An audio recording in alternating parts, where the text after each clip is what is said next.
The dugong, a creature from the depths of the sea, was often mistaken for a mermaid at medieval Japanese fairs, considering the public's ignorance.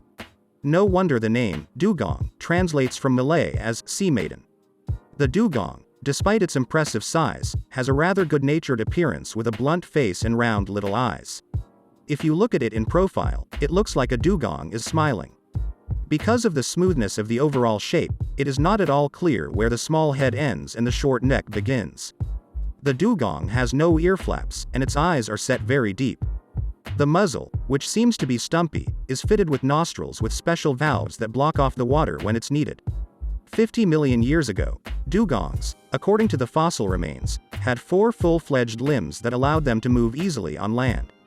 They spent most of their lives in the sea, but over time, they adapted to an underwater existence to such an extent that they completely lost the ability to move on land.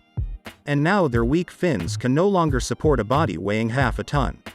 The fins have their direct function to ensure swimming, and adult dugongs prefer to use their caudal fins, and young ones, their pectoral fins. However, dugong swimmers are rather mediocre. They explore the depths of the sea at a speed of about 10 kilometers per hour, speeding up to almost twice, up to 18 kilometers per hour, only in the moment of danger. The dugong is capable of staying underwater for about a quarter of an hour, and only during a meal does it surface more frequently, every 2 to 3 minutes.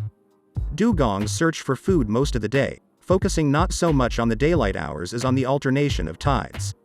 As a rule, they keep isolated from each other, forming groups where there is plenty of food. Such temporary communities may number from 6 to hundreds of individuals. Dugongs favor a sedentary lifestyle, but some populations do migrate. Seasonal and daily movements are caused by the availability of food, fluctuations in water level and temperature, and negative anthropogenic factors. According to biologists, the length of such migrations approaches hundreds or even thousands of kilometers. Today, the largest population of dugongs, over 10,000 individuals, has been registered near the Great Barrier Reef and in the Torres Strait. Dugongs inhabit shallow bays and lagoons with their warm coastal waters, occasionally penetrating the open sea, where they do not descend below 10 to 20 meters. In addition, these marine mammals are found in river estuaries and river mouths. The animal's habitat depends on the presence or absence of food, mainly algae and grasses. The dugong eats up to 40 kilograms of vegetation per day. They come to feed in shallow water, usually on coral reefs where the depth is shallow, and descend to 1 to 5 meters. Underwater grazing occupies most, up to 98%, of their activity. They often move along the bottom relying on their front fins.